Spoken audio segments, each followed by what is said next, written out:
جو ہے وہ دونوں کے ساتھ ہے، یعنی تقسیم کرنا کسی شے کو مسجد میں، اور گچھا لٹکا دینا ان کھجوروں کا مسجد کے اندر۔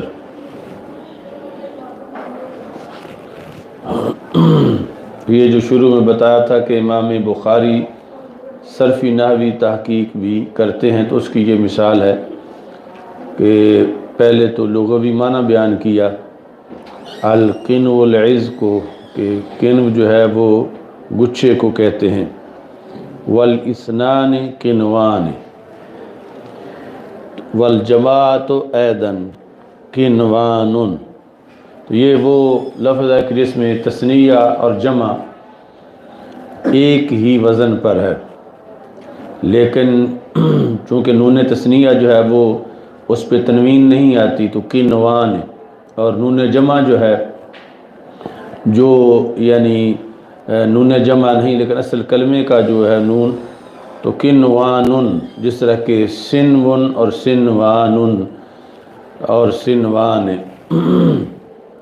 تو حضرت ابراہیم نخعی ابراہیم بن طہمان حضرت عبدالعزیز بن صہیب سے روایت کرتے ہیں، اور وہ حضرت انس رضی اللہ تعالیٰ عنہ سے کہ نبی اکرم صلی اللہ علیہ وسلم کے پاس بحرین سے مال آیا، تو آپ صلی اللہ علیہ وسلم نے فرمایا کہ اس کو مسجد میں پھیلا دو، اور یہ نبی اکرم صلی اللہ علیہ وسلم کی ظاہری حیات میں آنے والے مال میں سے سب سے زیادہ مال تھا۔ تو رسول اکرم صلی اللہ علیہ وسلم نماز کے لیے تشریف لائے، اور آپ نے اس مال کی طرف التفات نہیں کیا۔ جس وقت آپ نے نماز ادا کی تشریف لائے اور اس مال کے پاس بیٹھ گئے، نہیں دیکھتے تھے کسی ایک کو مگر اس سے مال عطا فرماتے تھے۔ اتنے میں حضرت عباس رضی اللہ تعالیٰ عنہ تشریف لے آئے، انہوں نے کہا یا رسول اللہ صلی اللہ علیہ وسلم مجھے بھی مال دو، چونکہ میں نے اپنا بھی فدیہ دیا تھا اور حضرت عقیل رضی اللہ تعالیٰ عنہ کا بھی فدیہ دیا تھا، یعنی جنگ بدر میں یہ گرفتار ہو گئے تھے حضرت عباس رضی اللہ تعالیٰ عنہ، اور ایسے ہی حضرت عقیل رضی اللہ تعالیٰ عنہ۔ تو پھر جب فدیہ کا حکم آیا تو کہ رہائی اسے ملے گی جو فدیہ دے گا، تو وہ فدیہ جو پیسے دیے تھے اس کے لحاظ سے کہ میں نے اپنا بھی فدیہ دیا تھا، اور حضرت عقیل جو حضرت علی رضی اللہ تعالیٰ عنہ کے بھائی تھے اور حضرت عباس رضی اللہ تعالیٰ عنہ کے ہمراہ، یعنی چچا بھتیجا دونوں جو ہیں وہ گرفتار ہوئے تھے، دونوں کفار کی طرف سے لڑنے آئے تھے۔ اچھا جی، تو نبی اکرم صلی اللہ علیہ وسلم نے فرمایا کہ آپ خود اٹھا لیں اس ڈھیر سے، تو انہوں نے چلو بھر کے اس مال کے ڈالے اپنے کپڑے میں، پھر اس کو اٹھانا شروع ہوئے۔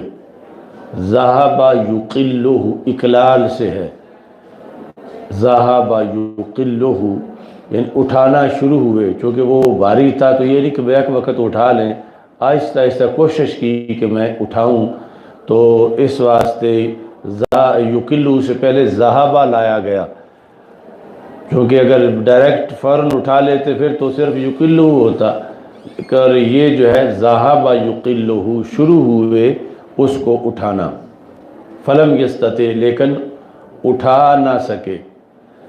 تو انہوں نے کہا یا رسول اللہ صلی اللہ علیہ وسلم حکم دو کسی کو ان میں سے جو صحابہ پاس بیٹھے ہوئے ہیں کہ یہ مجھے اٹھوائیں، یعنی گٹھڑی جو ہے وہ جب بندہ خود نہ اٹھا سکے تو اسے کوئی اٹھوائے تو بہت زیادہ بھاری نہ ہو، تو اٹھوانے سے پھر سر تک جب پہنچ جائے تو پھر کچھ فاصلے تک اٹھا سکتا ہے۔ تو یہ تھا کہ میں خود تو نہیں اٹھا پا رہا، کوئی اٹھوائے میرے ساتھ تعاون کرے۔ اچھا جی، تو نبی اکرم صلی اللہ علیہ وسلم نے فرمایا نہیں، فرفع انت، تو حضرت عباس رضی اللہ تعالیٰ عنہ نے کہا کہ پھر آپ ہی مجھے اٹھوا دیں، فرفع انت علی، قال لا، تو رسول پاک صلی اللہ علیہ وسلم نے فرمایا میں خود بھی نہیں اٹھواؤں گا۔ فناصرہ منہ، تو انہوں نے پھر جو گشڑی بنائی ہوئی تھی اس سے کچھ مال باہر نکالا تاکہ ہلکی ہو جائے اور میں اٹھا سکوں۔ پھر شروع ہوئے اٹھانا۔ فقالا یا رسول اللہ صلی اللہ علیہ وسلم، تو پھر بھی اتنا تھا کہ اکیلے نہ اٹھا سکے، کہا کہ یا رسول اللہ صلی اللہ علیہ وسلم کسی کو حکم دو کہ وہ مجھے یہ اٹھوائے۔ تو نبی اکرم صلی اللہ علیہ وسلم نے فرمایا نہیں۔ تو انہوں نے کہا آپ مجھے اٹھوائیں، فرمایا نہیں۔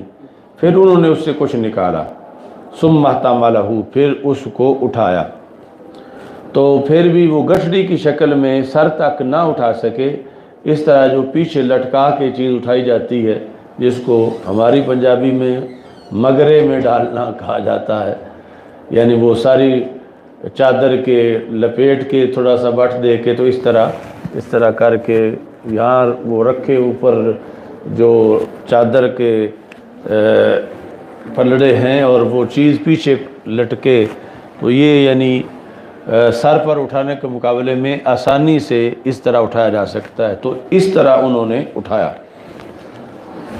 فَأَلْقَاهُ عَلَى كَاهِلِهِ، کاہل یہ جگہ ہے جو کندھے اور گردن کے درمیان ہے، تو یہاں انہوں نے اس کو ڈالا، یعنی اس چادر کے اطراف کو۔ ثُمَّ انطَلَقَ، پھر چل پڑے۔ تو نبی اکرم صلی اللہ علیہ وسلم مسلسل ان کو پیچھے سے دیکھتے رہے۔ صحابہ کہتے ہیں حتیٰ خافی علینا، یہاں تک کہ وہ مسجد نبوی شریف سے باہر نکل گئے، مڑ گئے اور ہم سے پوشیدہ ہو گئے۔ اچھا جی، رسول پاک صلی اللہ علیہ وسلم فما زال جو ہے نا، اس کا یہ مفعول لہو ہے کہ کیوں دیکھتے رہے، تعجب کرتے ہوئے ان کی حرص پر، پس نہیں اٹھے نبی اکرم صلی اللہ علیہ وسلم اس جگہ سے، نہیں اٹھے اس حالت میں کہ اس جگہ ایک درہم بھی موجود ہو، یعنی وہ سارے کا سارا مال جو بہت زیادہ مال تھا بحرین سے جو آیا تھا، وہ سارا مال ہی تقسیم ہو گیا۔ تو پھر نبی اکرم صلی اللہ علیہ وسلم اٹھے۔ تو ابھی حضرت عباس رضی اللہ تعالی عنہ امت میں وہ شخصیت ہیں منفرد کہ جن کو نبی اکرم صلی اللہ علیہ وسلم نے اپنا باپ کہا، یعنی جب ایک موقع پر بلانا تھا حضرت عباس رضی اللہ تعالیٰ عنہ کو، تو صحابہ کو کہا ردو الیہ ابی عباس، میرے ابا جی عباس کو بلا کے لے آ۔ اور پھر دوسرے مقام پر فرمایا عم الرجل سن و ابیہ، چچا باپ کی طرح ہی ہوتا ہے۔ تو یعنی یہ منفرد شخصیت ہیں کہ چچا ہونے کی وجہ سے، چونکہ رسول پاک صلی اللہ علیہ وسلم کے حقیقی باپ جو ہے ان کا پہلے وصال ہو چکا تھا، تو ان کو نبی اکرم صلی اللہ علیہ وسلم جب انہوں نے اسلام قبول کر لیا تو ان کو بلانے کے لیے آپ لفظ اب استعمال کرتے تھے۔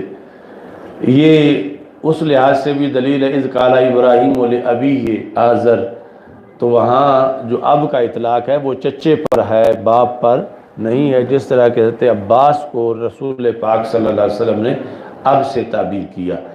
ایک ہے اب، ایک ہے والد۔ والد جو ہے وہ چچے پہ نہیں بولا جاتا، لیکن اب جو ہے وہ چچے پہ بولا جاتا ہے، اور ایسے ہی اب کا جو معنی باپ ہے وہ بھی چچے پہ بولا جاتا ہے۔ والد جو ہے اس میں اور اب میں واضح طور پر فرق ہے۔ اچھا جی،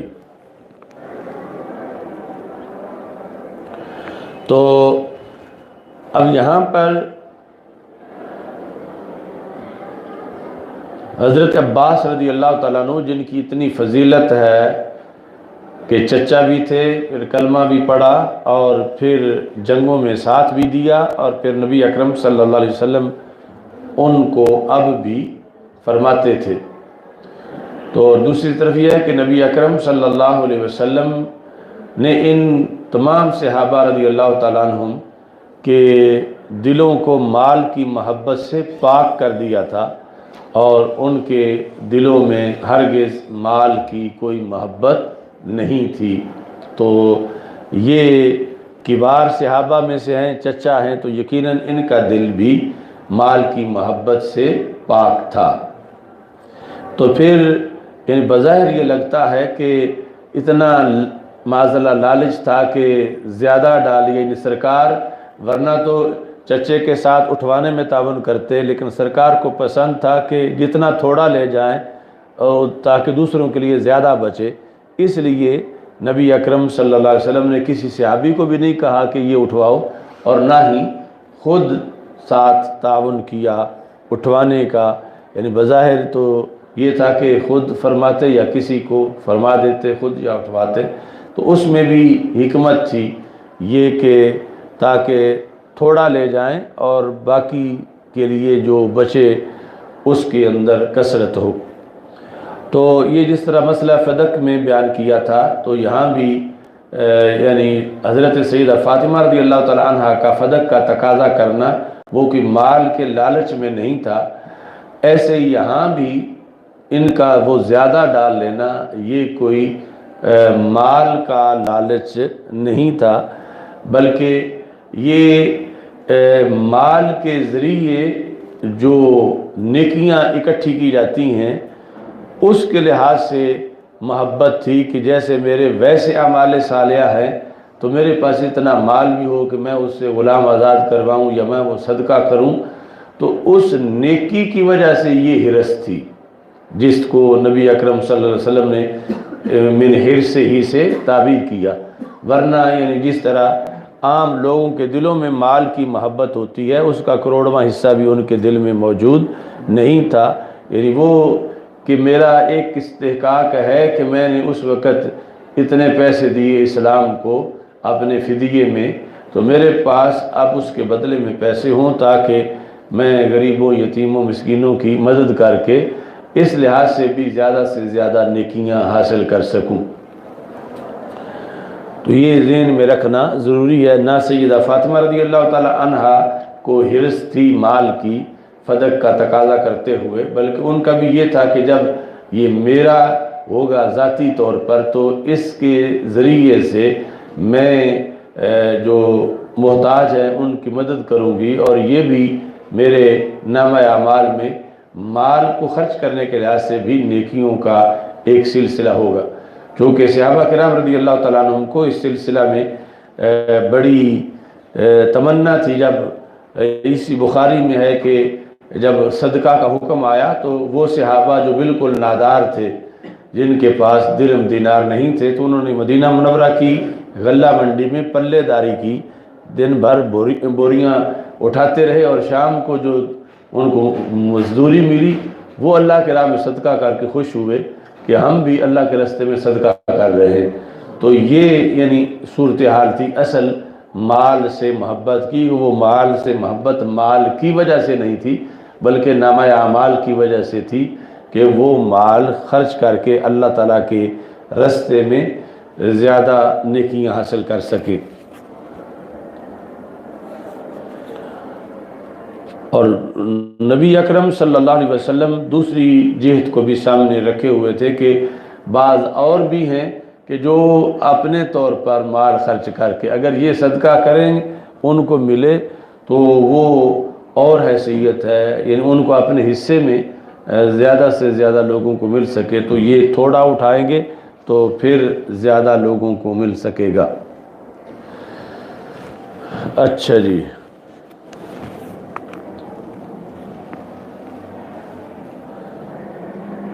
باب اس بارے میں کہ جس کو مسجد میں بلایا گیا طعام کے لیے، یہ فی المسجد دعیہ کے متعلق ہے، ومن اجاب منہ، اور یہ عطف جو ہے وہ من دعیہ پر ہے کہ جس نے دعوت کو قبول کیا کس میں؟ مسجد میں۔ حضرت انس رضی اللہ تعالیٰ عنہ کہتے ہیں کہ میں نے نبی اکرم صلی اللہ علیہ وسلم کو مسجد میں پایا اور آپ کے ہمراہ بہت سے لوگ تھے، میں وہاں جا کے کھڑا ہو گیا تو رسول پاک صلی اللہ علیہ وسلم نے مجھے فرمایا کیا تجھے ابو طلحہ نے بھیجا ہے؟ حضرت ابو طلحہ انصاری رضی اللہ تعالیٰ عنہ جو انس بن مالک رضی اللہ تعالیٰ عنہ کے سوتیلے باپ تھے، یعنی ان کی والدہ حضرت ام سلیم رضی اللہ تعالیٰ عنہ، ان کا پھر نکاح حضرت ابو طلحہ سے ہوا تھا۔ تو فقلت نم قال لطعام، نبی اکرم صلی اللہ علیہ وسلم نے فرمایا کہ کیا طعام کے لیے دعوت دینے آئے ہو؟ انہوں نے بھیجا ہے؟ تو میں نے کہا ہاں۔ تو نبی اکرم صلی اللہ علیہ وسلم نے فرمایا لمن حولہ، ان لوگوں کو جو ارد گرد تھے، قومو، اٹھ کے کھڑے ہو جاؤ، فانطلق، آپ چلے، اور فانطلقت بین ایدیہم، میں آپ کے آگے آگے چلا، چونکہ میں نے جا کے دروازہ کھولنا تھا۔ تو یہ ہے کہ مسجد میں کسی کو کھانے کی دعوت دی جا سکتی ہے، اور مسجد میں کھانے کی دعوت کو قبول بھی کیا جا سکتا ہے۔ مسجد میں فیصلہ کرنا، یعنی مسجد میں عدالت لگانا، اور مسجد میں لعان میاں بیوی کے درمیان، جب مرد عورت پر اپنی بیوی پر زنا کا الزام لگا دے تو وہ لعان ان میں کروایا جاتا ہے، جس کی وجہ سے پھر ان میں تفریق ہو جاتی ہے۔ حضرت سہل بن سعد رضی اللہ تعالیٰ عنہ کہتے ہیں کہ ایک شخص نے کہا یا رسول اللہ صلی اللہ علیہ وسلم، اگر میں دیکھوں کسی مرد کو، مجھے اس شخص کے بارے میں خبر دو جس نے پایا اپنی بیوی کے ساتھ کسی شخص کو، تو کیا وہ اسے قتل کر دے؟ تو نبی اکرم صلی اللہ علیہ وسلم نے اس پر ان دونوں میں لعان کا حکم دیا، یعنی قتل کی اجازت نہیں دی۔ تو فتلعنا، پھر انہوں نے لعان کیا۔ مسجد میں جو 18ویں پارے میں قسمیں اٹھانے کا طریقہ اس کا لکھا ہوا ہے، وَأَنَا شَاهِدٌ، اس حالت میں کہ میں موجود تھا۔ تو پھر مسجد میں عدالت لگائی جا سکتی ہے، اور مسجد کے اندر لعان جو ہے وہ کیا جا سکتا ہے۔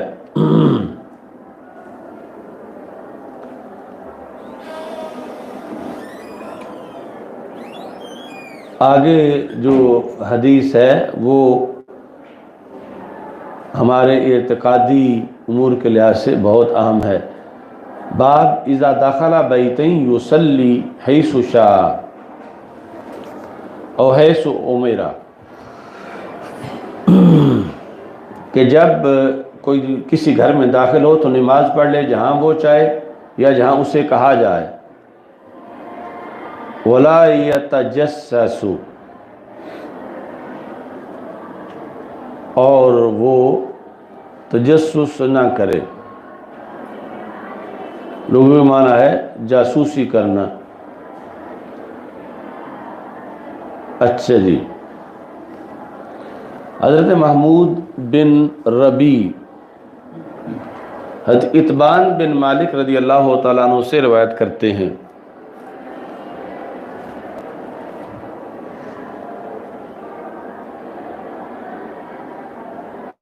اس کی تفسیر اس سے اگلی حدیث میں ہے۔ تو یہ مختصر ہے کہ نبی اکرم صلی اللہ علیہ وسلم ان کے گھر میں تشریف لائے، فقال این تحب ان اصلی لک من بیتک، تجھے کہاں پسند ہے کہ میں تمہارے لیے تمہارے گھر میں نماز پڑھوں؟ قال، تو حضرت اتبان کہتے ہیں میں نے اشارہ کیا نبی اکرم صلی اللہ علیہ وسلم کو ایک جگہ کی طرف، تو نبی اکرم صلی اللہ علیہ وسلم نے تکبیر کہی اور ہم نے پیچھے صف بنائی، اور آپ صلی اللہ علیہ وسلم نے 2 رکعتیں نماز ادا کی اور جماعت کرائی۔ باب المساجد فی البیوت، مسجد، گھر کی مسجد، مسجدوں، گھروں میں مسجد۔ اور حضرت براء بن عازب رضی اللہ تعالیٰ عنہ نے اپنے گھر کی مسجد میں جماعت کرائی، جماعت یعنی گھر کی مسجد میں بھی کرائی جا سکتی ہے۔ اب وہ تفصیل سے ہے۔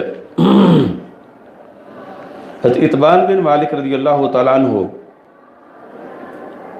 جو کہ نبی اکرم صلی اللہ علیہ وسلم کے صحابہ میں سے ہیں، ان صحابہ میں سے جو بدر میں حاضر ہوئے، جو کہ انصار سے ہیں، وہ نبی اکرم صلی اللہ علیہ وسلم کے پاس حاضر ہوئے، یعنی یہ پہلے دعوت دینے کے لیے۔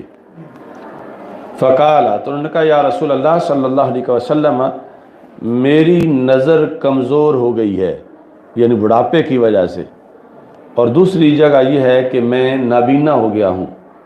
وانا اصلی لقومی، اور میں اپنی قوم کا امام ہوں، یعنی جماعت کراتا ہوں۔ قوم سے مراد ہے برادری، اپنے محلے دار، یعنی وہ ایک جگہ جو گھر تھے سارے ایک قبیلے کے، ان کو میں نماز پڑھاتا ہوں۔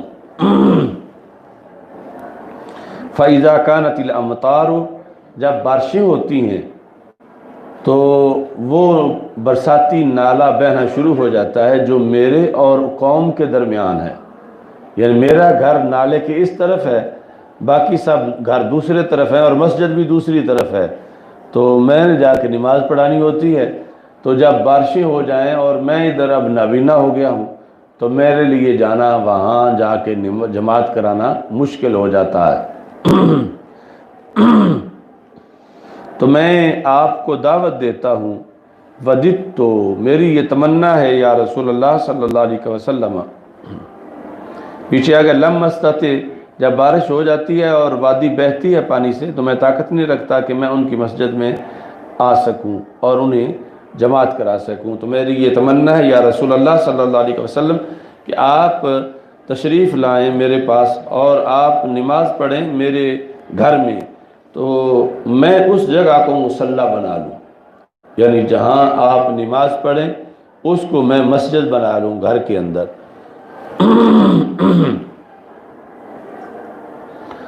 تو نبی اکرم صلی اللہ علیہ وسلم نے فرمایا سأفعل انشاءاللہ، میں انشاءاللہ ایسا کروں گا۔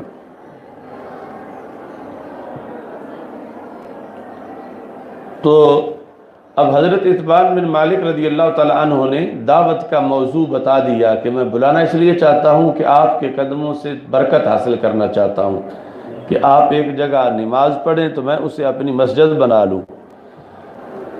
تو اب اگر اس سے کوئی عقیدے میں خرابی آتی ہوتی تو نبی اکرم صلی اللہ علیہ وسلم فرماتے کہ میں نہیں آؤں گا کیونکہ تمہارا ارادہ غلط ہے، یعنی جو آج وہابیت ہے وہ 3 مسجدوں کے سوا کسی مسجد کے بارے میں اگر کوئی عقیدہ رکھے کہ وہاں پڑھنے سے، نماز پڑھنے سے ثواب زیادہ ہوگا تو وہ کہتے ہیں وہ ابو جہل جیسا مشرک ہے، یعنی یہ ان کی سینکڑوں کتابوں میں لکھا ہوا ہے۔ تو اس کے مطابق اب یہ صحابی ہیں اور رسول پاک صلی اللہ علیہ وسلم سے اپنے گھر میں چاہتے ہیں کہ آپ نماز پڑھیں، تو جہاں پڑھیں تو میں اسی کو مصلی بنا لوں، پھر اسی جگہ پڑھوں، گھر کے دیگر حصے میں نہ پڑھوں۔ تو یہ سراسر یہی ہے کہ آپ کے قدموں کی برکت جو ہے میں ہمیشہ حاصل کروں۔ تو یعنی یہ جو صحابہ کا دین تھا آج اس پہ ان لوگوں نے شرک کا فتویٰ لگایا کہ برکت اور تبرک کی نیت کرنا کہ جہاں کبھی سرکار بیٹھے ہوں کبھی کھڑے ہوئے ہوں تو اس جگہ جا بیٹھنا یا جا کے نماز پڑھنا، یہ ہر دور میں اہل سنت کا طریقہ رہا ہے صحابہ سے لے کر، لیکن ان کے نزدیک یہ شرک ہے اور وہ شرک جو ابو جہل کے شرک سے بھی بڑا شرک ہے یا اس کے برابر ہے۔ تو نبی اکرم صلی اللہ علیہ وسلم فرما سکتے تھے کہ ساری زمین پاک ہے، جہاں بھی چاہو نماز پڑھ سکتے ہو، باقی برکت یعنی وہ مساجد ثلاثہ ہیں، مسجد حرام، مسجد نبوی، مسجد اقصیٰ، اور اس کے علاوہ کوئی برکت اور تبرک کے لیے مسجد نہیں ہو سکتی، لہذا میں نہیں آؤں گا تاکہ تمہارا یا بعد والوں کا عقیدہ خراب نہ ہو، یا تم تو آج اپنے لیے مصلی بنانا چاہتے ہو سکتا ہے بعد میں اسی کو ہی لوگ مسجد بنائیں اور پھر دور دراز سے چل کے یہاں آئیں کہ یہاں نبی اکرم صلی اللہ علیہ وسلم کے قدموں کے نشان لگے تھے۔ تو ہمارے آقا صلی اللہ علیہ وسلم سے بڑھ کے سد ذرائع کا اہتمام اور کوئی نہیں کرتا، یعنی یہ جتنے بھی آثار مٹائے نجدیوں نے تو وہ کہتے ہیں کہ ہم نے سد ذرائع کے لیے مٹائے کہ اب شرک نہیں ہو رہا تو آگے جا کے شرک ہو جائے گا، تو ہم نے شرک کا ذریعہ ہی ختم کر دیا ہے۔ تو نبی اکرم صلی اللہ علیہ وسلم سد ذرائع کے قانون کے مطابق پھر تشریف ہی نہ لے جاتے، یا تشریف لے جاتے تو ساتھ وضاحت کر دیتے کہ اس جگہ تم نے نماز نہیں ادا کرنی، ویسے میں نے تیرے گھر میں ادا کر دی ہے۔ تو رسول پاک صلی اللہ علیہ وسلم نے نماز کے لحاظ سے دعوت کو قبول کر لیا اور پھر تشریف بھی لے گئے، اور یہ مسجد اتبان بن مالک جو ہے یعنی پھر صدیوں میں قائم رہی، اور یہ تقریباً 20-25 سال پہلے کے قریب اس کو گرایا گیا، یہ نجدی حکومت میں اور اس جگہ کوئی بازار وغیرہ بنائے گئے، یعنی مسجد اتبان بن مالک اتنی صدیوں کے اندر موجود رہی کہ لوگ اس میں نماز ادا کرتے رہے۔ یعنی یہ تو ظاہر ہے کہ وقت گزرنے کے ساتھ اس میں ترمیم ہوئی، توسیع ہوئی، لیکن وہ جگہ جہاں پر نبی اکرم صلی اللہ علیہ وسلم نے نفل ادا کیے تھے تو اس کو باقاعدہ مسجد بنا دیا گیا۔ اور یہ جو اسماعیل دہلوی کا نظریہ ہے کہ اگر نماز میں نبی کا خیال آ جائے تو معاذ اللہ گائے گدھے کے خیال سے برا ہے، تو اگر یہ بات کسی لحاظ سے بھی کوئی معقول ہوتی تو نبی اکرم صلی اللہ علیہ وسلم حضرت اتبان کو منع کر دیتے کہ تم نے اس جگہ نماز نہیں پڑھنی، چونکہ جب تم سارے مکان کو چھوڑ کے اس جگہ پڑھو گے تو اس کا مطلب تو یہی ہے کہ تمہیں میری یاد آئے گی کہ یہاں کبھی نبی علیہ السلام نے ادا کی تھی، میں اس لیے ادا کر رہا ہوں۔ تو اگر یہ نظریہ صحیح ہوتا جو اس کا اسماعیل دہلوی کا ہے تو پھر رسول پاک صلی اللہ علیہ وسلم خود توحید کے سب سے بڑھ کے محافظ ہیں، تو آپ حکم دیتے کہ میں نے نفل پڑھ تو دیے ہیں لیکن تم اس کو مسجد نہیں بنا سکتے، چونکہ تمہیں میری یاد آئے گی اور نماز اللہ کی ہو اور یاد تم مجھے کرو تو شرک ہو جائے گا، جس طرح وہ اسماعیل دہلوی نے منایا۔ تو ہرگز نبی اکرم صلی اللہ علیہ وسلم نے ایسا حکم نہیں دیا، اور یہ سارے کا سارا نظریہ وہ ہے جس کو اہل سنت سے تعبیر کیا جاتا ہے، جو کل بھی دور صحابہ میں بھی اہل سنت کا نظریہ تھا اور آج بھی اہل سنت کا نظریہ ہے۔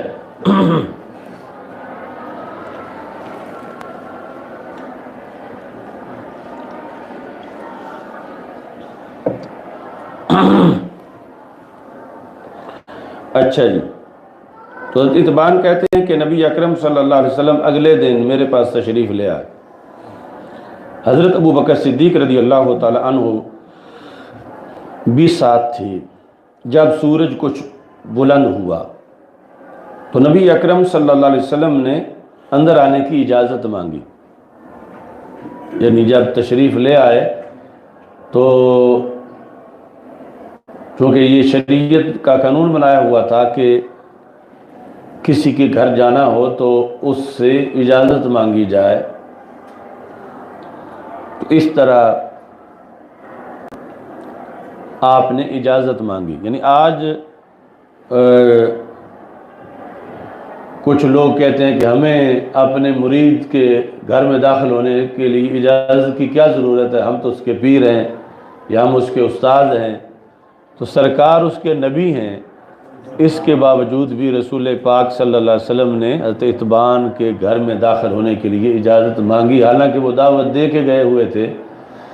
اچھا جی، تو کہتے ہیں فَأَذِنْتُ لَهُ، میں نے اجازت دی، فَلَمْ يَجْلِسْ، سرکار اندر داخل ہوئے تو بیٹھے نہیں، جب گھر میں داخل ہوئے تو نہیں بیٹھے۔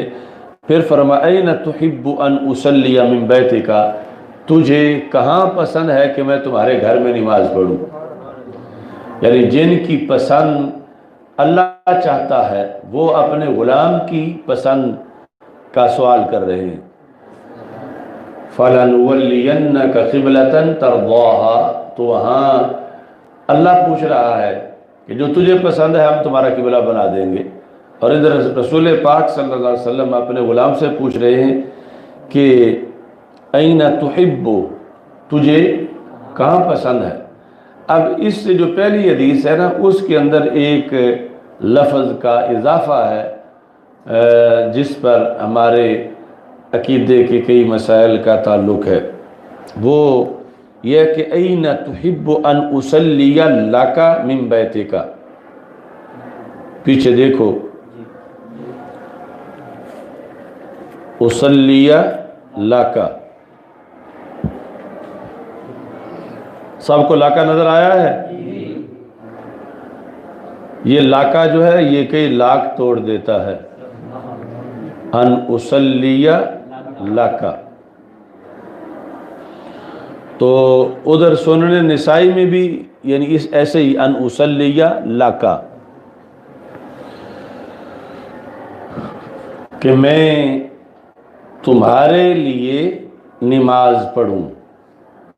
تو اب سوال پیدا ہوتا ہے قل ان صلاتی و محیای و مماتی للہ رب العالمین، میرے محبوب صلی اللہ علیہ وسلم آپ اعلان کر دیں کہ جو میری نماز ہے کس کے لیے ہے؟ للہ، اللہ کے لیے۔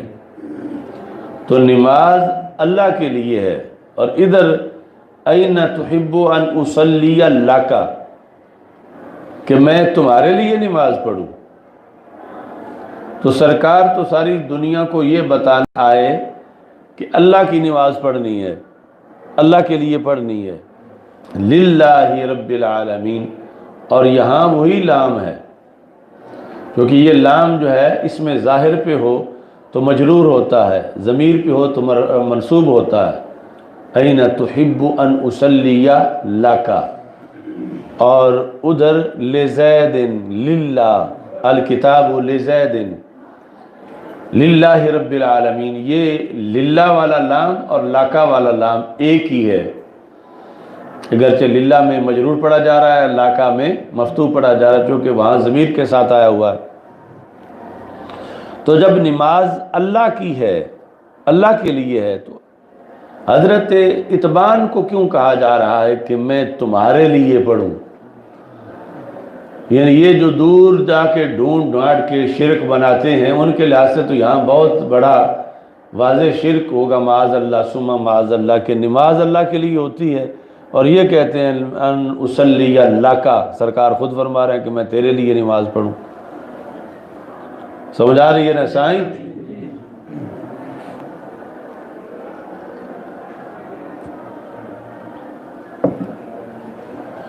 اس کا جواب یہ ہے کہ نماز کی دو جہتیں ہیں، ایک ہے نماز کی جہت عبادت کی، وہ ظاہر ہے کہ معبود صرف اللہ ہے، دوسری ہے کہ نماز سے کسی کو برکت دینا، تو اللہ برکت دیتا ہے، برکت لیتا نہیں، اللہم بارک علی محمد صلی اللہ علیہ وسلم۔ تو یہاں برکت کی نیت ہے اتبان کے لیے، تو ایک ہی کام جو ہے اس کی دو جہتیں سامنے رکھتے ہوئے اسے دو جدا جدا ذاتوں کی طرف منسوب کیا جا سکتا ہے۔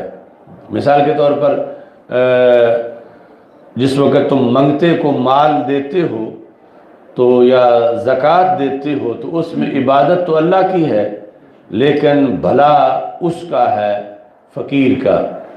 تو یہ بھی یعنی عبادت میں 1% کا کروڑواں حصہ بھی اتبان کے لیے نہیں ہے، چونکہ معبود صرف اللہ ہے، باقی ان کو برکت کی ضرورت ہے، تو ان کے لیے جو کہا گیا تمہارے لیے میں نماز پڑھوں، یعنی تمہیں برکت دینے کے لیے نماز پڑھوں، نہ یہ کہ تمہاری عبادت کے لیے نماز پڑھوں۔ تو للہ اور لاکا میں کوئی آپس میں تصادم نہیں ہے، اس واسطے کہ للہ اور وجہ سے ہے، لاکا اور وجہ سے ہے۔ للہ تعبد کے لحاظ سے ہے، عبادت کے لحاظ سے ہے، اور لاکا تبرک اور برکت کے لحاظ سے ہے۔ تو یہ پھر دلیل ہے ہماری کہ جس وقت کوئی دیگ پکاتا ہے کہ یہ غوث پاک کی 11ویں ہے، یا کہتا ہے یہ جو لیلہ بکرا ہے یہ داتا صاحب کا ہے، تو اس پر پھر وہابی دیوبندی اعتراض کرتے ہیں کہ یہ تو پھر شرک ہو گیا۔ تو وہاں بھی یہ حدیث اس مسئلے کو حل کرتی ہے کہ اس بکرے میں یا دیگ میں دو جہتیں ہیں، جہاں تک تعلق ہے تعبد کا تو عبادت صرف اللہ کی ہے، اس لحاظ سے وہ دیگ اللہ کے لیے ہے، وہ بکرا اللہ کے لیے ہے، لیکن دوسری طرف داتا صاحب جو ہیں وہ معبود نہیں، ان کی عبادت کے لیے نہیں، ان کو ثواب پہنچانے کے لیے ہے، اور اللہ کی یہ شان نہیں کہ اسے کوئی ثواب دے، وہ تو ثواب خود دیتا ہے، ثواب لیتا نہیں ہے کسی سے۔ تو وہ دیگ یا وہ للہ، وہ للہ بھی ہے، لعبد القادر بھی ہے، للہ بھی ہے، لعلی حجویری بھی ہے، للہ اور لحاظ سے ہے، لعلی حجویری اور لحاظ سے۔ تو جس طرح یہاں پر صلاۃ کو منسوب کر دیا گیا غیر اللہ کی طرف. تو یہ تو ایک دیگ ہے کوئی نماز نہیں، ایک بکرا ہے کوئی نماز نہیں. تو شریعت میں تو نماز ہی غیر اللہ کی طرف منسوب کر دی گئی. تو جب نماز منسوب ہو سکتی ہے تو یہ چیزیں تو بطریق اولا منسوب ہو سکتی ہیں اگر وہ نیت ہو جو نیت رسول پاک صلی اللہ علیہ وسلم کی تھی. اور حدیث میں فرمایا این تحب ان اصلی لک، تجھے کہاں پسند ہے کہ میں تیرے لیے نماز پڑھوں. اب کون ہے کس کی مجال ہے کہ معاذ اللہ یہاں شرک کا فتویٰ لگائے، کیونکہ سرکار ہی تو ساری کائنات کو توحید بتا رہے ہیں. تو نماز دو طرف منسوب ہو گئی، اللہ کی طرف بھی بندے کی طرف بھی، مگر شرک نہیں ہوا چونکہ اللہ کی طرف اور لحاظ سے منسوب ہے، بندے کی طرف اور لحاظ سے منسوب ہے. تو ایسے ہی یعنی یہ 11ویں شریف کی چیزیں یا ختم شریف کی یا جو نظر مانتا ہے ان بزرگوں کے لیے، تو اس میں بھی دو جہتیں ہیں. تعبد اس میں اللہ کے لیے ہے، باقی اس کا جو ثواب ہے وہ اس ذات کے لیے ہے کہ جس کا ذکر کیا جا رہا ہے.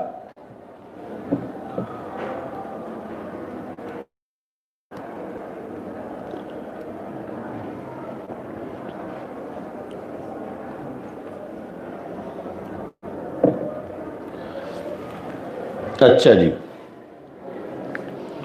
این تحب ان اصلی من بیتک، اس میں اب لاکا نہیں ہے لیکن پہلے میں لاکا ہے، اور دیگر بھی درجنوں کتابوں کے اندر لاکا موجود ہے. قالا، وہ کہتے ہیں اتبان بن مالک رضی اللہ تعالیٰ عنہ، میں نے اشارہ کیا ان کو گھر کی ایک کونے کی طرف، فقام، تو رسول اکرم صلی اللہ علیہ وسلم کھڑے ہو گئے. آپ نے اللہ اکبر کہا، ہم بھی کھڑے ہو گئے، ہم نے صف بنائی. تو نبی اکرم صلی اللہ علیہ وسلم نے 2 رکعتیں ادا کی، پھر سلام پھیرا. حاضری لگی تھی آج تمہاری؟ کس نے لگائی تھی؟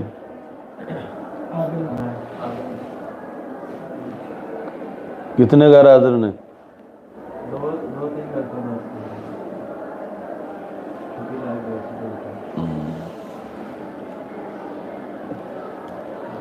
اچھا جی،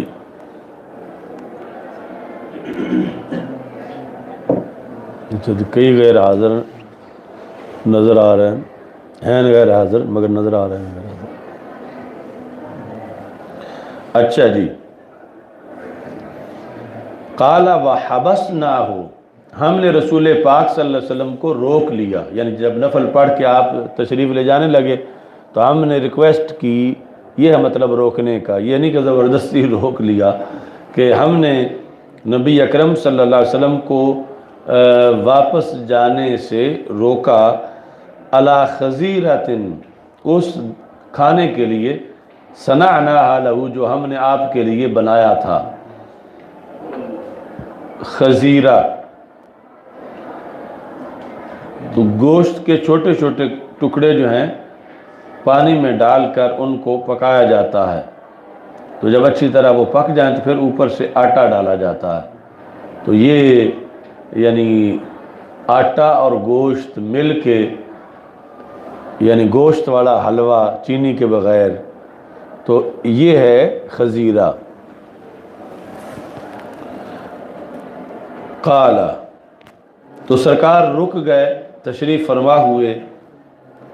اتنے میں محلے میں پتہ چل گیا کہ رسول پاک صلی اللہ علیہ وسلم ادھر تشریف لائے ہوئے ہیں. فصاب فی البیت رجال من اہل الدار، یہاں دار سے مراد ہے محلہ. ویسے مدینہ منورہ کا نام بھی ہے ایک دار، جو مدینہ منورہ کے 99 نام ہیں، سنے ہوئے ہیں نا، کہ 2-4 ہی سنے ہوئے ہیں. 99 نام پر مشتمل کتابیں لکھی گئی ہیں، جس میں حضرت شیخ عبدالحق محدث دہلوی رحمۃ اللہ علیہ کی کتاب جذب القلوب الی دیار المحبوب فارسی میں، اس میں ان ناموں کا ذکر ہے. اور بھی کئی کتابوں میں، یعنی مدینہ منورہ کے 99 نام جو ہیں ان میں سے ایک نام دار بھی ہے. والذین تبوؤا الدار والایمان، تو وہاں ایمان بھی مدینہ منورہ کا نام ہے اور دار بھی مدینہ منورہ کا نام ہے. ایک ہے نا دار الایمان، ایک ہے صرف دار اور صرف ایمان. اہل الدار سے یہاں مراد کیا ہے؟ وہ محلہ. تو لوگ صحابہ کا مطلب ہے کہ لغوی معنی ہوتا ہے چھلانگ مارنا.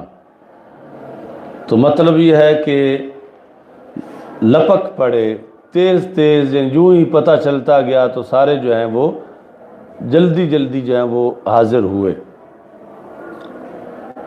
ذو عدد، بہت سے لوگ، فاجتمعوا، اکٹھے ہوئے. ایک نے ان میں سے کہا کہ مالک بن دخیشن کہاں ہے؟ مالک بن دخیشن، یعنی جب سارا محلہ آ گیا تو پھر صحابہ رضی اللہ تعالیٰ عنہ میں سے بعض کو خیال آیا کہ حاضری لگوائیں، کون نہیں آیا؟ تو مالک بن دخیشن کا محلہ وہی تھا اور وہ وہاں حاضر نہیں تھے. اچھا جی، مالک بن دخیشن یا مالک ابن دخیشن. اچھا جی، تو جو مجمع میں لوگ موجود تھے وہاں، ان میں سے کسی نے کہا وہ تو منافق ہے، یعنی اس وجہ سے نہیں آیا. لا یحب اللہ ورسولہ، وہ اللہ تعالیٰ اور اللہ کے رسول صلی اللہ علیہ وسلم سے محبت نہیں کرتا. تو نبی اکرم صلی اللہ علیہ وسلم نے فرمایا لا تقل ذالک، تم ایسا نہ کہو مالک بن دخیشن کو، یعنی یہ کہ وہ منافق ہیں، یہ تم نہ کہو. الا تراہ قد قال لا الہ الا اللہ، کیا تم دیکھتے نہیں ہو کہ انہوں نے کلمہ پڑھا ہوا ہے؟ لا الہ الا اللہ سے مراد ہے لا الہ الا اللہ محمد الرسول اللہ صلی اللہ علیہ وسلم. اب اگلی بات جو ہے وہ گارنٹی وہ بندہ دے سکتا ہے جس کو کسی کے دل کی خبر ہو. یعنی ہم تو آج یہی کہہ سکتے ہیں ظاہر میں کہ فلاں بندہ کلمہ گو ہے، لیکن ہمیں دل کا نہیں پتہ. تو رسول پاک صلی اللہ علیہ وسلم نے فرمایا یرید بذالک وجہ اللہ، اس نے رب کی رضا کے لیے کلمہ پڑھا ہے، کوئی دکھلاوے کے لیے کلمہ نہیں پڑھا. تو انہیں منافق نہ کہو. تو یہ رسول پاک صلی اللہ علیہ وسلم کا جو علم غیب ہے اس کی دلیل ہے، اور یہ کہ نبی اکرم صلی اللہ علیہ وسلم امت کے دلوں کے حال سے بھی واقف ہیں. تو رسول پاک صلی اللہ علیہ وسلم نے ساتھ یہ یعنی کلمہ تو پڑھا ہوا، کئی لوگ سن رہے تھے جب انہوں نے پڑھا تھا، یا جن کے سامنے پڑھتے تھے، دیکھتے تھے، سنتے تھے، لیکن دل کی بات کہ اللہ کی رضا کے لیے پڑھا، یہ ہے خصوصی علم جو نبی اکرم صلی اللہ علیہ وسلم کو رب ذوالجلال نے عطا کیا. اچھا جی، قالا، تو وہ بندہ جس نے کہا تھا منافق ہیں یہ، تو اب اس نے سرکار دو عالم صلی اللہ علیہ وسلم کی بات کو رد نہیں کیا. کہتا ہے اللہ و رسول اعلم، اللہ اور اس کے رسول صلی اللہ علیہ وسلم زیادہ جانتے ہیں، بہتر جانتے ہیں. بات کون سی ہے؟ بات غیب کی ہے. بات کیا ہے؟ غیب کی. اور صحابی کہتے ہیں اللہ اور اس کے رسول بہتر جانتے ہیں. تو پھر یہ عقیدہ آج جس پر وہابی جھگڑا کرتا ہے، صحابی تو شروع سے ہی اللہ و رسول اعلم. ایک تو یہ ہے نا کہ کسی مسئلے کا جواب ہو کہ زکوٰۃ بکریوں کی کیا ہے، کسی کو نہ پتہ ہو تو کہ اللہ و رسول اعلم. تو یہ کوئی فقہی مسئلہ نہیں تھا، یہ تھی غیب کی خبر، دل کا معاملہ. تو صحابہ رضی اللہ تعالیٰ عنہ یہاں بھی یہ بولتے تھے اللہ و رسولہ اعلم. یہ فتح الباری شرح بخاری پر حاشیہ ہے اس کا، بن باز کا، جو عبداللہ بن باز تھا سعودی عرب کا بہت بڑا مفتی، اب مر گیا ہے. اس نے لکھا کہ یہ کہنا چاہیے اللہ اعلم ورسولہ نہیں کہنا چاہیے معاذ اللہ. یعنی یہ ان کی اتنی جسارت ہے کہ صحابی جہاں اللہ و رسولہ اعلم کہہ رہے ہیں تو وہابی جو ہے یہ ان پر بھی اعتراض کر رہا ہے کہ صرف جو ہے یہ کہنا چاہیے اللہ اعلم، جبکہ بخاری میں ہے کہ صحابی کہہ رہے اللہ ورسولہ اعلم۔ اب چونکہ انہوں نے یہ جو کہا تسلیم تو کر لیا، سرکار دو عالم صلی اللہ علیہ وسلم کی بات پہ اعتراض نہیں کیا، لیکن اپنی صورتحال کلیئر کرنے کے لیے کہ سرکار ناراض ہوں گے کہ تم نے یہ جسارت کیوں کی، منافق کیوں کہا، تو اس کی وجہ یہ بیان کرنے لگے۔ سرکار کے فرمان پر شک نہیں ہے، وہ تسلیم کر لیا، لیکن اپنے قول کی وجہ بیان کی۔ کہتے ہیں فَإِنَّ نَرَا وَجْهَهُ وَنَصِيحَتَهُ إِلَى الْمُنَافِقِينَ، میں نے تو اس لیے کہا کہ ہم دیکھتے ہیں کہ ان کا اٹھنا بیٹھنا منافقوں کے ساتھ ہے، اور خیر خواہی وہ منافقوں کی کرتے ہیں، اس سے ہم نے پھر یہی سوچا کہ یہ منافق ہوں گے، اس وجہ سے میں نے یہ کہہ دیا کہ وہ منافق ہیں۔ تو نبی اکرم صلی اللہ علیہ وسلم نے پھر فرمایا فَإِنَّ اللَّهَ عَزَّ وَجَلَّ قَدْ حَرَّمَ عَلَى النَّارِ مَنْ، یہ آگے من سے مفعول بھی ہے کہ اللہ تعالیٰ نے حرام کیا ہے آگ پر اس بندے کو جس نے پڑھ لیا لا الہ الا اللہ محمد الرسول اللہ۔ صرف اتنا نہیں پڑھنا کافی نہیں، یبتغی بذالک وجہ اللہ، درا حال کہ وہ اس میں اللہ کی رضا کو پیش نظر رکھے ہوئے ہے، تو لہٰذا یعنی یہ ایمان کے لحاظ سے بالکل کلیئر ہے۔ وہ معاملہ جو ہے اس کی کوئی اور وجہ ہو سکتی ہے جس کو تم منافقت کی دلیل بنا رہے ہو، ان کے ایمان میں کسی طرح کی کوئی کمی نہیں ہے۔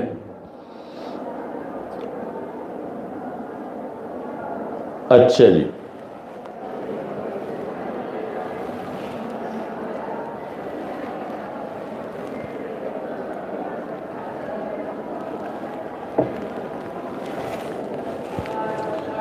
ابن شہاب زہری کہتے ہیں میں نے حسین بن محمد انصاری سے سوال کیا، وہ کون ہیں؟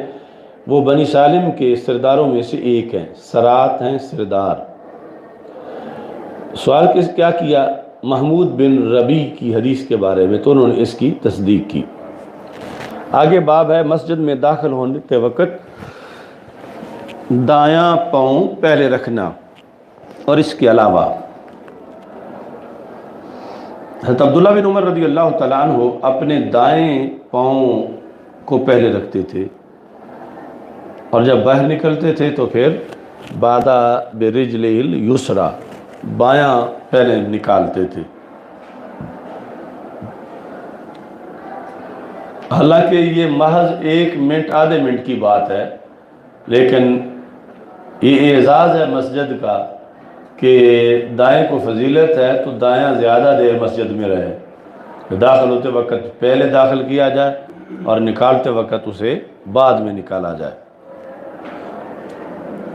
حضرت عائشہ صدیقہ رضی اللہ تعالیٰ عنہ کہتی ہیں کہ نبی اکرم صلی اللہ علیہ وسلم پسند فرماتے تھے تیمن کو، دائیں طرف سے شروع کرنے کو، مستطاع، جس قدر بھی استطاعت ہوتی تھی، فی شأنہ کلہ، اپنے سارے کاموں میں، فی طہورہ، وضو میں، غسل میں، وترجلہ، کنگھی پھیرنے میں، وتنعلہ، نالین شریفین پہننے میں۔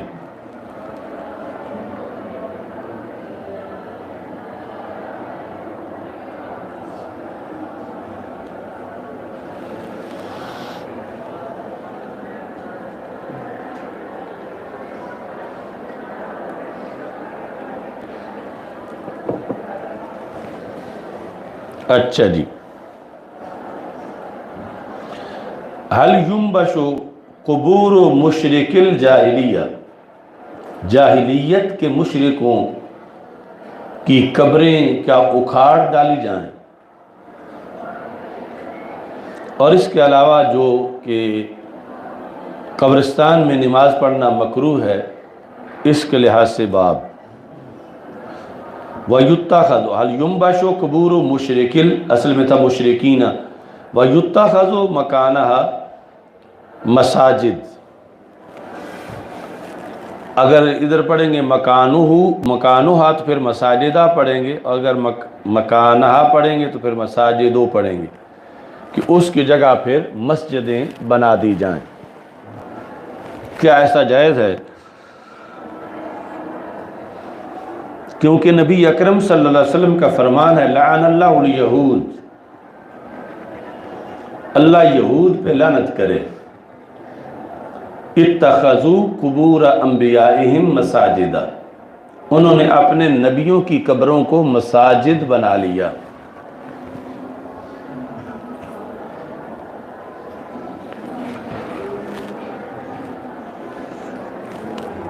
اس کے بارے میں باب ہے، اور دوسرا باب کے بعد جو حل ہے اس پر عطف ہے، یہ وما یکرہ من الصلاۃ فی القبور، اور جو قبروں کے درمیان میں نماز کی کراہت ہے۔ حضرت عمر بن خطاب رضی اللہ تعالیٰ عنہ نے حضرت انس بن مالک رضی اللہ تعالیٰ عنہ کو دیکھا کہ وہ ایک قبر کے پاس نماز پڑھ رہے تھے۔ فقال القبر، انہوں نے کہا کہ اتق القبر، بچو قبر سے یعنی کیا کر رہے ہو، سامنے قبر ہے نماز پڑھ رہے ہو۔ ولم یأمرہ بالعیادۃ، لیکن یہ نہیں کہا کہ نئے سرے سے پڑھو، نماز نہیں ہوئی، مگر یہ کہا کہ بچو اس سے اگر سامنے قبر ہو۔ اچھا جی، تو یہ جو یعنی اس کو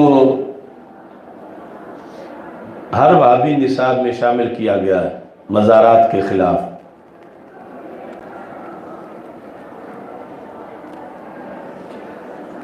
تو قبر کو مسجد بنانا جو ہے، اس کا یہ مطلب ہے کہ قبر کو سجدہ گاہ بنانا، قبر کو اس کی طرف منہ کر کے کوئی نماز پڑھ رہا ہے تو یہ ہے مساجد بنانا۔ اور اگر اس کے قرب میں نماز ادا کی جائے، پاؤں کی طرف یا سرانے کی طرف، اور سامنے کوئی اور قبر نہ ہو بغیر پردے کے، تو وہ اس حکم میں داخل نہیں ہے، یعنی وہ جائز ہے۔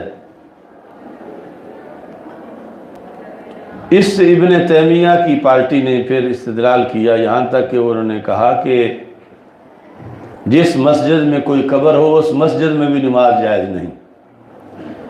اکثر پھر مزارات کے ساتھ مساجد بنا دی جاتی ہیں، تو اس کا یہ فتویٰ تھا کہ ہر وہ مسجد جس میں قبر ہو، یہاں تک کہ پھر انہوں نے مسجد نبوی تک بھی بات پہنچائی۔ اور یہ ہم نے جو مکین گنبد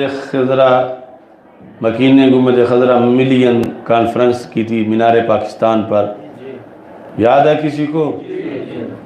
تو اس وقت یہ بہت ہلچل تھی کہ وہاں پر فتوے دیے گئے تھے، کتابیں لکھی گئی تھیں کہ روضہ رسول صلی اللہ علیہ وسلم کو مسجد نبوی سے باہر نکالا جائے معاذ اللہ، کیونکہ پہلے یہ رسول پاک صلی اللہ علیہ وسلم کے ظاہری حیات میں یہ ازواج مطہرات کی حجرے تھے، تو پھر عمر بن عبدالعزیز کے زمانے میں اس کو مسجد میں شامل کر دیا گیا۔ تو وہاں بھی اس سوچ پر کہ چونکہ جس مسجد میں قبر ہو نماز نہیں ہوتی، تو انہوں نے اس پر فتوے دینے شروع کر دیے۔ تو پھر وہاں بھی لوگوں نے اس کا رد کیا اور مضامین لکھے کہ جب اتنی صدیوں کے اندر یہاں ائمہ آئے، ائمہ مجتہدین، امام اعظم ابو حنیفہ، باقی سارے، ان سب کی اگر ہوتی رہی ہے تو آج ہماری بھی ہو جائے گی۔ تو اس کی پھر مخالفت کی کہ اس کو چھیڑنا ہرگز جائز نہیں ہے۔ اچھا جی، تو یہ مطلب ہے اتخاذ قبر مسجد کے عین اس کی طرف منہ کر کے نماز پڑھنا۔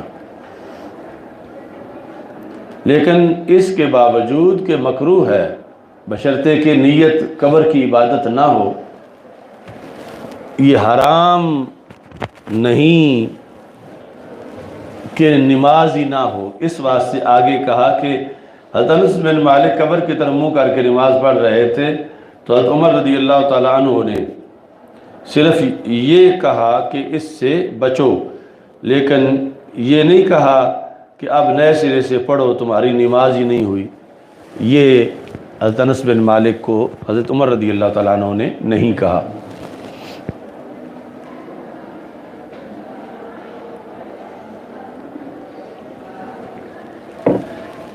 لیکن یہ بہت اہم مسئلہ ہے کہ یہ جو حال جو ہیں ان کا یہ حال ہے کہ وہ سجدے میں جا کے پڑھ جاتے ہیں، سجدے میں پڑھ جاتے ہیں نا بعض جگہ پہ، تو یہ ایک بہت بڑا حملہ ہے مسلک اہل سنت پر۔ تو یہ تحفظ ضروری ہے مزارات کا ایسے جو حال سے، یعنی ایک تو اس بندے کا اپنا بھلا ہے جس کو آپ سمجھائیں، اس سے روکیں، دوسرا پورے مسلک کا بھلا ہے، چونکہ اسی کی فلم بنا کر ویڈیو بنا کر دوسروں کو گمراہ کیا جاتا ہے دوسری جگہ پر۔ مثلا پاکستان کے جو مزارات ہیں اور ادھر انڈیا میں مزارات ہیں، ان کی فلمیں دکھا کر، اور ایک اچھا بھلا پکا سنی جب اس کو یہ بتایا جائے کہ یہ بریلوی ہیں اور یہ ان کی عبادت ہے اور یہ سجدے کر رہے ہیں، تو وہ بھی ڈگمگا جاتا ہے کہ اگر یہ بریلویت ہے میں تو پھر نہیں بریلوی، اور یہ سنیت ہے تو میں پھر سنی نہیں، کی یہ تو شرک ہو رہا ہے، اس طرح کر رہے ہیں۔ تو اس بنیاد پر یعنی جو مطلب ہے حدیث کا وہ ہم نے بیان کیا، لیکن اس کے اندر اتقوا مواضع التہم، حدیث میں حکم ہے جہاں تہمت لگنے کا خطرہ ہو اس جگہ سے بچو۔ کوئی کہتا ہے کہ میں تو صرف جھکا ہوا تھا، میری نیت سجدے کی نہیں تھی تو دیکھنے والا نیت نہیں دیکھے گا، وہ تو تمہارا جھکنا دیکھے گا کہ فلاں حضرت صاحب بھی جھکے ہوئے تھے، فلاں مولوی صاحب بھی جھکے ہوئے تھے، اور اس پر ہی آگے دلیل بن جائے گی کہ یہ تو سجدہ کرتے ہیں۔ وضع الجبہ علی الارض وہی سجدہ ہے، آگے یہ تو نہیں ہے کہ پتہ نہیں اس کا وضو بھی ہے یا نہیں، نیت بھی ہے یا نہیں۔ تو اس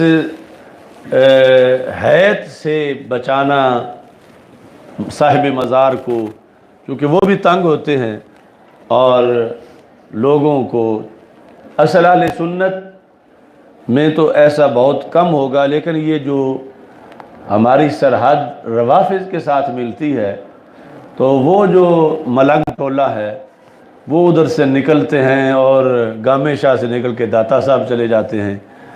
ابھی تو ان کے کافی وہاں سے وہ دیے وغیرہ جو اب ہم نے وہ تحریک چلائی تھی، ہماری سب سے پہلی بغاوت اس مسئلے پر تھی، جو فتویٰ جاری کیا تھا اور اس پر یہ سارے مفتیان کرام نے دستخط کیے تھے، ڈاکٹر سرفراز صاحب، مفتی منیب صاحب، مولانا خادم صاحب، باقی سب نے،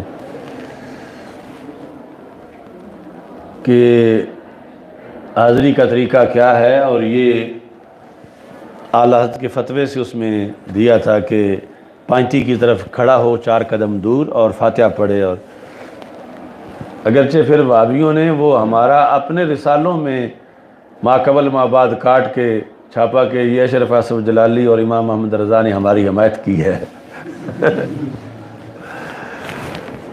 یہ جو میاں جمیل ہے تحریک توحید والا، انہوں نے باقاعدہ پمفلٹ شائع کیا تھا۔ اچھا جی، تو اس کے بڑے دور رس اثرات مرتب ہوئے تھے، اور اس کے نتیجے میں پھر یہ جو داتا صاحب پہ پہلے مچ لگتا تھا آگ کا بہت بڑا، اور شیعہ وہاں بیٹھتے تھے، تو وہ پھر وہاں سے ختم ہوا۔ تو ہزار بلکہ لاکھوں کی تعداد میں ہم نے وہ تقسیم کیا وہ فتویٰ، اس پر پھر لڑائیاں بھی ہوئیں، یعنی اس وقت بھی کچھ پیروں نے کہا کہ یہ تو ہیں ہی وہابی، کہ دیکھو اس پہ لکھا ہوا تھا کہ اگر یہ جو قبروں پہ ڈھول ڈمکا ہے اس کو ختم کیا جائے ورنہ ہم زور بازو سے ختم کریں گے. تو وہ پھر کہتے تھے انہوں نے ہمیں تڑی لگائی ہے.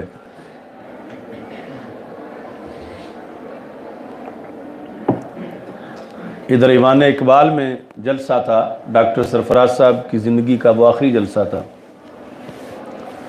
تو اس میں یہ ہینڈ بل تقسیم ہو رہا تھا. تو ایک چشتی پیر صاحب سٹیج پر بیٹھے تھے، انہوں نے پہلے پڑھا ہوا تھا اور ان کو نظر آ گیا کہ یہ وہی تقسیم ہو رہا ہے. تو جب سٹیج پہ تقسیم ہوا تو انہوں نے وہ پکڑ کے پھاڑ دیا. تو ادھر مجمع میں مسلسل تقسیم ہو رہا تھا. تو پیر صاحب کے چلے کافی تھے، تو انہوں نے کہا کہ ان کو روکو. تو اس طرح کافی اس میں کش مکش ہو گئی اور پھر کافی دیر تک وہ مسئلہ چلتا رہا. لیکن ہم سمجھتے تھے کہ یہ پورا مسلک داؤ پہ لگا ہوا ہے، یعنی ایک بندے کو تم 1000 تقریر سنا کے سنی پکا بناؤ اور دوسری طرف اسے کوئی ایک ویڈیو دکھا دے کہ یہ ہے سنی، تو وہ ساری دلیلیں ختم ہو جائیں گی اس کے سامنے اور وہ بندہ مسلک چھوڑ جائے. کیونکہ ہم جب بغداد شریف میں پڑھتے تھے تو بغداد شریف میں جو وزارت اوقاف تھی اس میں انڈیا سے فلم ایک بھیجی گئی تھی، انڈیا کے دیوبندیوں وابیوں کی طرف سے.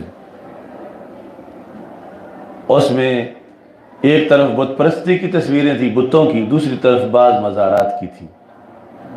تو وہ انہوں نے بڑی محنت سے وہ تیار کی ہوئی تھی، یعنی کوئی فرق نظر نہیں آ رہا تھا کہ جس طرح بتوں کے گرد وہ سجدے میں پڑے ہوئے ہیں اس طرح وہ قبروں کے گرد پڑے ہوئے ہیں. اور اوپر انہوں نے عربی میں جو ہے وہ لکھا کہ البریلویہ اور والہندوسیہ کلاہما واحد، اس طرح کر کے انہوں نے کہا کہ یہ بریلویت ہے جو کہ ہندو مت کی ایک شکل ہے اور یہ مشرک ہیں. تو اس وقت مولانا شاہ نورانی صدیقی رحمۃ اللہ علیہ یہ بھی چونکہ وہاں کی جو مجلس شورا تھی اس کی جامع صدام کی اس کے بھی رکن تھے ویسے بھی. تو آپ سے پوچھا گیا کہ یہ بریلویت کیا ہے؟ تو انہوں نے کہا بریلویت سمجھنا تو میں بریلوی ہوں. تو بریلویت وہی ہے جو تمہارے ہاں جس کو صوفیزم کہتے ہیں. سلفی کے مقابلے میں صوفی وہاں بھی سنی نہیں بولا جاتا، صوفی سلفی بولا جاتا. انہوں نے کہا کہ یہ جو تمہارا نظریہ یہاں صوفیوں کا ہے وہی بریلویوں کا ہے، اور یہ جو کچھ ہے یہ بریلویت نہیں ہے، یہ جاہل لوگ ہیں روافظ جو اس طرح کر رہے ہیں. ہمارے امام نے تو یہ لکھا ہے کہ اتنا دور کھڑے ہو کے فاتحہ پڑھی جائے اور قبر کو مس بھی نہ کیا جائے، سجدہ کرنا تو بڑی دور کی بات ہے. تو اس طرح کر کے وہاں دفاع کیا.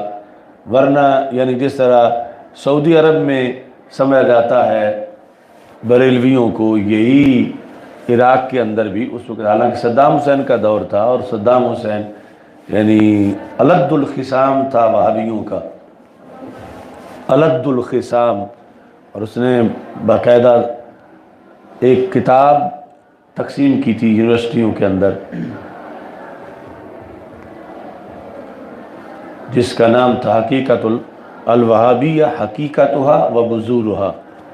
اس کے اندر یعنی انہوں نے پھر شجرہ نسب سے یہ ثابت کیا ہوا تھا کہ یہ لوگ اصل میں نسب کے لحاظ سے یہودی ہیں، اور بڑی یعنی وہ کتاب اہم تھی. میں نے اس کا وہاں ہوتے ترجمہ کیا تھا مگر وہ یہاں جس نے چھاپنے کے لیے لیا تھا اس سے گم ہو گیا، لیکن اصل کتاب میرے پاس ہے وہ. تو اس طرح یعنی وہاں بھی ہمیں یہ قرار دیا جا رہا تھا کہ یہ لوگ مشرک ہیں، اور دلیل کے طور پر یہ جاہلوں کی فلم جو ہے اس کو پیش کیا جا رہا تھا. تو یہ نہایت اہم ہے جس مزار پر جس جگہ بھی جس کا تعلق ہو کہ اس حرکت سے وہاں لوگوں کو روکا جائے اگر کوئی کرتا ہو. تو ہمارے بکی شریف مزار پر یہ لکھا گیا، یہ جو حضرت کا فتویٰ تھا، اور اس کے علاوہ کہ کوئی نہ طواف کرے، نہ سجدہ کرے، نہ یہ جو خرافات ہیں سب کچھ اس کے لحاظ سے، کیونکہ یہ دکھا کر بڑا آسانی سے وہ شکار کر سکتے ہیں مخالف کسی بھی سنی بندے کو۔ اچھا جی، آگے بھی اس سے ملتی جلتی حدیثیں ہیں۔ عائشہ صدیقہ رضی اللہ تعالیٰ عنہ سے مروی ہے، کہتے ام حبیبہ اور حضرت ام سلمہ رضی اللہ تعالیٰ عنہما، یہ دونوں امہات المومنین میں سے ہیں، لیکن پہلے انہوں نے ہجرت حبشہ کی اور اپنے خامدوں کے ساتھ تھیں، جب ان کا وصال ہوا تو پھر یہ ازواج مطہرات بنی۔ تو حضرت ام حبیبہ اور حضرت ام سلمہ رضی اللہ تعالی عنہما ذکراتا دونوں نے ذکر کیا ایک گرجے کا جس میں نصارہ عبادت کرتے ہیں، وہ ہے کنیسہ، رعینہا بالحبشہ، جو انہوں نے حبشہ میں دیکھا تھا، وہ ہجرت حبشہ کے موقع پر جب وہاں یہ رہے، فیہا تصاویر، اس میں تصویریں بنی ہوئی تھی کنیسہ کے اندر، فذکرتا، تو ان دونوں نے نبی اکرم صلی اللہ علیہ وسلم کے سامنے اس چیز کو ذکر کیا کہ ہم نے وہاں پر یہ دیکھا، فقالا، تو نبی اکرم صلی اللہ علیہ وسلم نے فرمایا، ان اولئک، کہ وہ لوگ جو ہیں، اذا کان فیہم الرجل الصالح، جب ان میں کوئی نیک بندہ ہوتا تھا، فماتا، وہ مر جاتا تھا، بنوا علی قبری مسجدہ، تو وہ اس کی قبر پہ مسجد بنا لیتے تھے، وصوروا فیہ تیک الصور، اور اس میں پھر یہ تصویریں بنا لیتے تھے، یعنی ابتدائی طور پر تو تصویریں بناتے تھے کہ ہمارا ان سے پیار ہے، مگر جو وہ زمانہ گزرتا جاتا تھا پھر انہی تصویروں کی عبادت شروع ہو جاتی تھی۔ اچھا جی، تو نبی اکرم صلی اللہ علیہ وسلم نے فرمایا، اولئک شرار الخلق عند اللہ یوم القیامہ، قیامت کے دن یہ لوگ اللہ کی مخلوق میں سب سے برے ہوں گے کہ جنہوں نے اس طرح کیا۔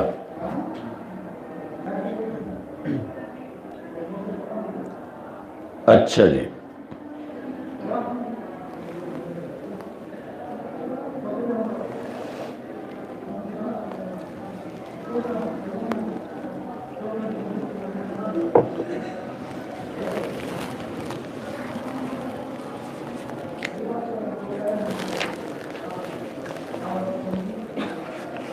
امام بیضاوی نے یعنی جو جواز ہے